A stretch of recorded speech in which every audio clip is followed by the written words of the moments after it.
ایک بہت بڑی نیکی کو بہت اہتمام سے بیان کیا ہے، وہ ہے بھوکوں کو کھانا کھلانا۔ اس کا قرآن مجید میں کئی مقامات پہ تذکرہ ہے۔ فرمایا وَيُطْعِمُونَ الطَّعَامَ عَلَى حُبِّهِ مِسْكِينًا وَيَتِيمًا وَأَسِيرًا، کہ جو اہل ایمان ہیں، شکر گزار ہیں، وہ اللہ کی محبت میں مسکین کو، یتیم کو اور قیدی کو کھانا کھلاتے ہیں۔ یعنی جس کے لیے کھانا مشکل ہے، یہ تین وہ طبقے ہیں جن کے لیے کھانے کا حصول مشکل ہے۔ تو مطلب یہ کہ جو غریب لوگ ہیں، مسکین لوگ ہیں، ان کے پاس پیسے نہیں ہیں کھانا خریدنے کے، تو ایسے لوگوں کو کھلاتے ہیں۔ قرآن مجید میں ایک اور مقام پہ فرمایا وَمَا أَدْرَاكَ مَا الْعَقَبَةُ فَكُّ رَقَبَةٍ أَوْ إِطْعَامٌ فِي يَوْمٍ ذِي مَسْغَبَةٍ۔ فرمایا تمہیں کیا معلوم کہ یہ اسلام کی گھاٹی کیا ہے، ایک دشوار گھاٹی ہے جس سے تمہیں گزرنا ہے۔ تو یہ گھاٹی ہے کیا؟ فَكُّ رَقَبَةٍ، غلام کو آزاد کرنا، أَوْ إِطْعَامٌ فِي يَوْمٍ ذِي مَسْغَبَةٍ، شدید بھوک کے دن کسی مسکین کو کھانا کھلانا۔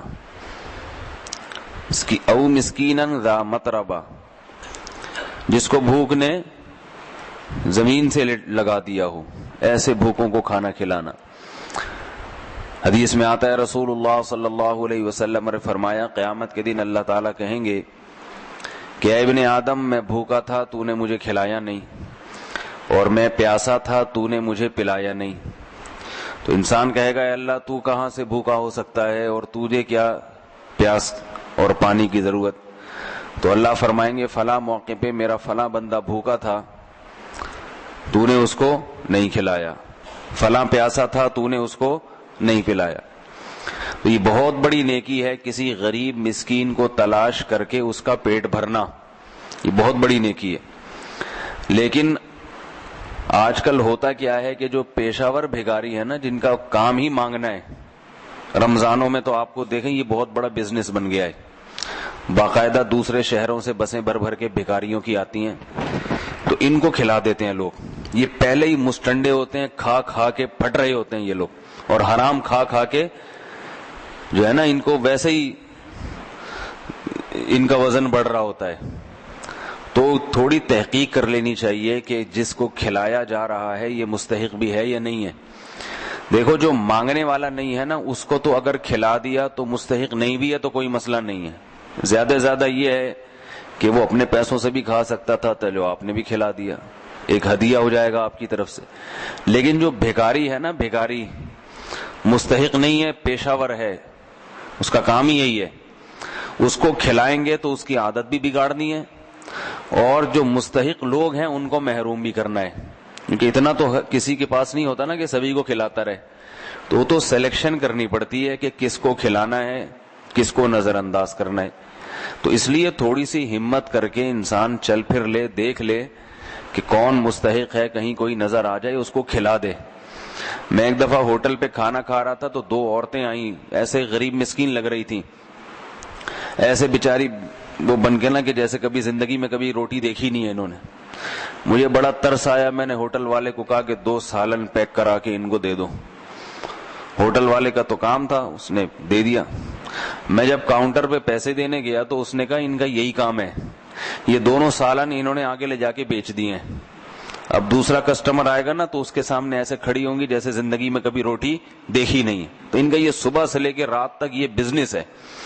تو یہ بھکاری بڑے کمبخت ہوتے ہیں، بڑے بے غیرت ہوتے ہیں، سوائے کوئی 1000 میں 2-4 کے۔ سب کو میں نہیں کہہ رہا، کچھ مستحق ہوتے بھی ہیں، لیکن میرا تجربہ یہ ہے، مشاہدہ یہ ہے، میں نے دیکھا ہے کہ یہ بڑے بے غیرت ہوتے ہیں۔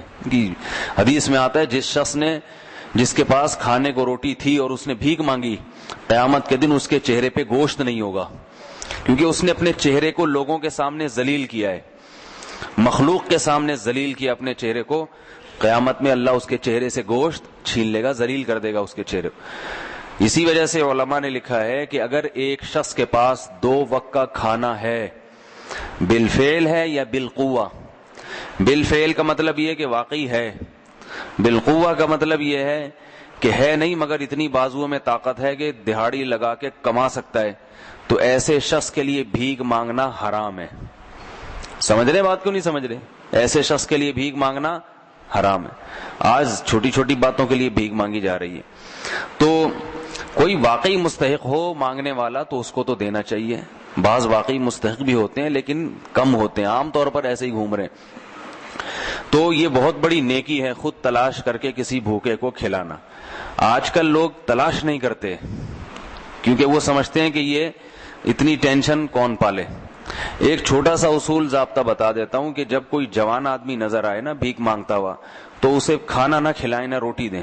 اسے بولیں آؤ میں تمہیں کام دلاتا ہوں، ایک دن دہاڑی ہے، تمہیں 500 روپے شام کو دے دوں گا، تو وہ بھاگ جائے گا. ممکن ہے تھوڑا سا دھوکہ دینے کے لیے آئے اور کہ کیا کام ہے مجھے بتاؤ، تو آپ ذرا اس سے کچھ کام کروائیں. تو وہ اگر کرنا شروع کر دے اور شام تک کر لے، اس کا مطلب ہے مستحق ہے. پھر 500 نہیں، آپ اس کو 1000 دے دیں. لیکن یہ بھاگ جاتے ہیں، یہ بڑا تجربہ ہے یہ. تو دیکھو یہ حدیث سے ثابت ہے. آپ صلی اللہ علیہ وسلم کی خدمت میں ایک صحابی آئے اور سوال کیا، آپ سے مانگا. آپ نے فرمایا تمہارے گھر میں کچھ بھی نہیں؟ کہا کچھ بھی نہیں. حدیث کا مفہوم بیان کر رہا ہوں اپنے الفاظ میں. تو فرمایا کہ جاؤ کچھ بھی ہے، جو کچھ بھی ہے اٹھا کے لے آؤ. تو وہ ایک جو ہے نا وہ 2 درہم تھے ان کے گھر میں، یا 1 درہم تھا، وہ 2 درہم تھے وہ لے آئے. تو آپ نہیں 1 درہم لے آئے. تو آپ صلی اللہ علیہ وسلم نے فرمایا جاؤ اس سے وہ کلہاڑی کا جو ہوتا ہے نا، وہ آگے کو کیا کہتے ہیں اس کو، جو بھی کہتے ہیں، بہر وقت کم ہے، تو وہ کلہاڑی کا وہ لے آئے جو اسے کاٹتے ہیں. تو آپ صلی اللہ علیہ وسلم نے اس میں دستہ اپنے ہاتھ سے لگایا اور ان صحابی کو کہا کہ جاؤ جنگل سے لکڑیاں کاٹو اور بیچو. ابھی ان کے پاس کچھ بھی نہیں ہے، بس وہ 1 درہم تھا، اس سے وہ کلہاڑی خرید لی.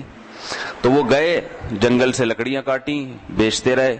شام کو جب آئے تو 2 درہم تھے، بلکہ وہ نہیں، گھر سے ایک تھال لے کر آئے، پیسے بھی نہیں تھے، تھال لے کر آئے. آپ صلی اللہ علیہ وسلم نے وہ صحابہ میں نیلام کی کہ کون ہے جو 1 درہم میں خریدے گا، کون ہے جو 2 درہم میں خریدے گا. نیلام کر کے ان کو کلہاڑی خرید کے دی.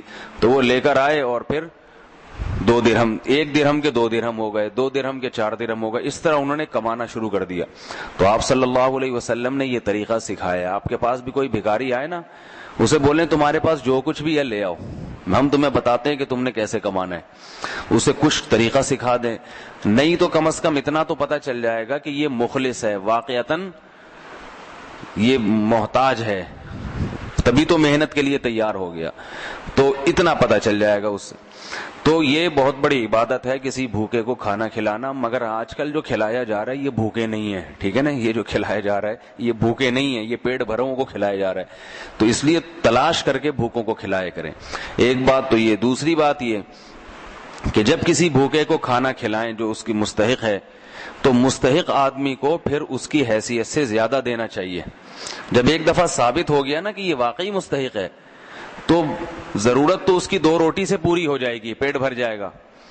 لیکن یہ سوچنا چاہیے کہ یہ جس آدمی کے پاس 2 روٹی کے پیسے نہیں ہیں، اگر اسے 2 روٹی کھلا کے اضافی پیسے بھی کچھ دے دوں، ضرورت تو 2 روٹی کی ہے لیکن اتنا مستحق ہے تو زیادہ پیسے دے دوں، تو یہ بہت ثواب کی چیز ہے. اللہ تعالیٰ نے اس کی ترغیب دی ہے. واللہ یحب المحسنین، اللہ احسان کرنے والوں کو پسند کرتے ہیں.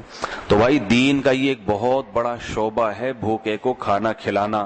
اس کی بہت بڑی فضیلت ہے اور اس پر بہت خوشخبریاں رسول اللہ صلی اللہ علیہ وسلم نے سنائی ہیں، اور نہ کھلانے پر وعیدیں بھی ہیں. کہ آپ کو پتہ بھی ہے کہ یہ حدیث میں آتا ہے کہ وہ شخص مومن نہیں جو خود پیٹ بھر کے کھاتا ہے اور اس کا پڑوسی بھوکا سوتا ہے.